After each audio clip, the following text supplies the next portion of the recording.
Hey guys, how are you? Welcome back to my channel. My name's Carmen. I am 38 and I'm plus size and pregnant with twin girls to be exact. And I just wanted to go through a little bit of my medication regimen on a daily basis.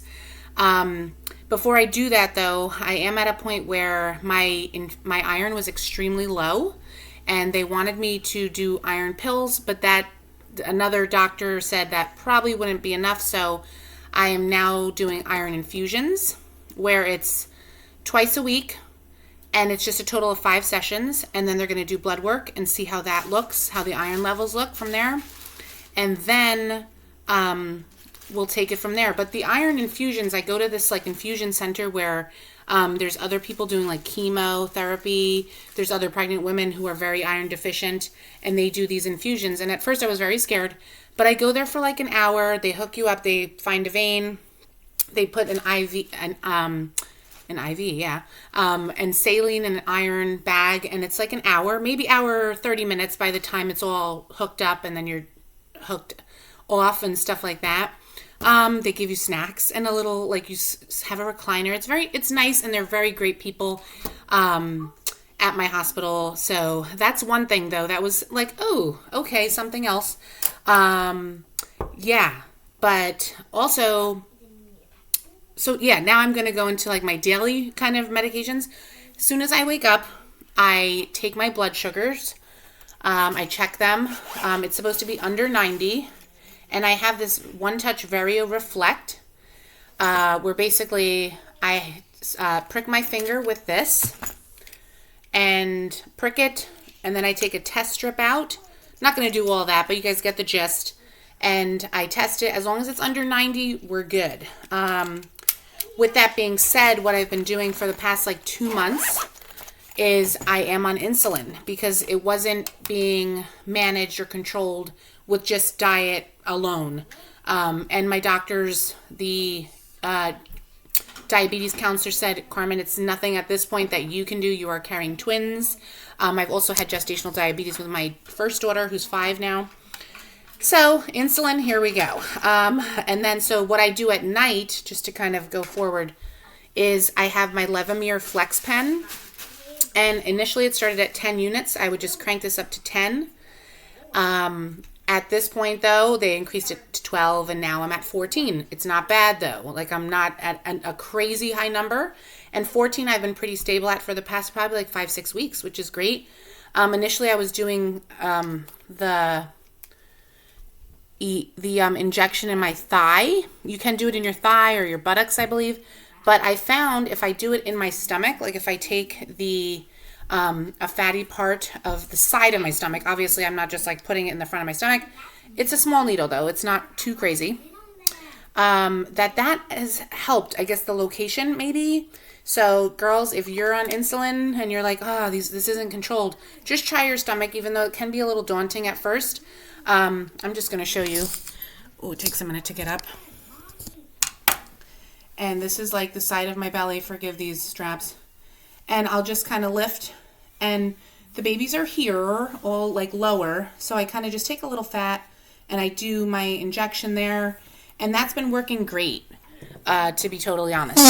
Yeah, that's for my gestational diabetes. Like I said, in the morning, I test my blood sugars and then I record it, and I also send that to my OB-GYN via like an online app. Then right away, I take my levothyroxine without showing you guys my entire information.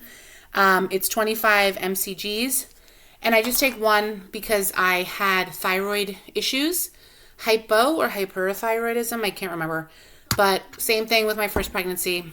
But that's been great. My A1C levels are within range. I've been doing this though the entire pregnancy. So that's as soon as I wake up, let's say around 6:30ish. And then a few hours later, because you do have to take that on an empty stomach, and then I eat breakfast. So I also then test my blood sugar right after breakfast. Same thing with my monitor, handy dandy monitor. Then I will have my lunch. 2 hours later, check my blood sugar. Again, prick the finger, blah, blah, blah, blah, blah. And then I like have my snack for the day, not for the day. I have a couple snacks, but I have that snack. And then for dinner, I'll have my dinner, let's say around, what time do I usually, like 5, 6 o'clock-ish. And then 2 hours later, I check my blood sugar again, right? But also at around noon, I take a few different supplements. I have my prenatal vitamins. These are just from Walmart. These are prenatals plus plus DHA, which they say is good for the baby's brain and stuff. I take folic acid. This is 400 mcgs. I said, should I be taking more because there's twins? And they were like, no, with the prenatal and this additional folic acid, you should be good. I'm like, okay. And then lastly, at that noon time, I do take vitamin D3. And this is like extra strength. It says it supports immune health, bone, teeth, and muscle health. And that's always something that anybody can use, right? Vitamin D. And then before dinner, though, for the preeclampsia, I've been taking baby aspirin. I did this with my first pregnancy as well. With the first pregnancy, I only took one baby aspirin a day. Now, my OB-GYN has said that it's recommended that you take two tablets a day. You don't want to take an excessive amount, obviously, but the two have seemed to be working. Again, I don't know if there's a direct correlation with the blood pressures, but my blood pressures have been typically in the 130s over 80. So getting a little higher as the pregnancy progresses, but we're not at the over 140 over 90, which that's when it becomes, okay, a little more troublesome. And then anything higher than that, like if they're really going higher, like I let my doctor know. But I also do monitor my blood pressure a few times a day. Or especially if I'm feeling like my heart is racing or I'm winded, I'll just take it. But I do take it multiple times a day. And like I said, before bed, I'm taking my Levemir. Insulin, I take it after like my evening snack because they want me to eat right before bed, something with carbs and protein. Usually I'll do like a piece of like low carb bread with egg salad that I make, or I'll do a protein bar, or I'll have like some yogurt with nuts. Or even I've had like some leftover dinner just because if that dinner has protein and carbs but a very small portion, like something and to hold me over, tide me over. And then I do my insulin and then I go to bed and that has been working. So yay. It's a lot of stuff. Like I'm like, okay, it's like a medicine. It's a lot, but I'm on a routine and I realize, and I think to myself, Carmen, you're not going to be doing this forever. There's actually probably only a few weeks left of doing this. One thing that I did want to mention that was concerning for me, guys, is that I had postpartum depression and anxiety after my first daughter, and that lasted a good 3 months after birthing her. I lost a significant amount of weight, probably like 40 pounds within 3 months. And it was just like very fast. Like it came off too fast. I wasn't eating and sleeping. The anxiety really was riddling me. Long story short, I told my OB-GYN about it. It was the physician assistant at the office. And I said, what should I do about this? I've heard about something called like progesterone therapy because our hormone levels drop significantly right after having birth and taking now potentially 2 placentas and 2 babies, all the blood out of my body so quickly. It's like traumatizing to the body. And she said, well, we either prescribe Prozac or Zoloft before you give birth. Like we want to do it probably like 4 to 8 weeks before so your body gets adjusted.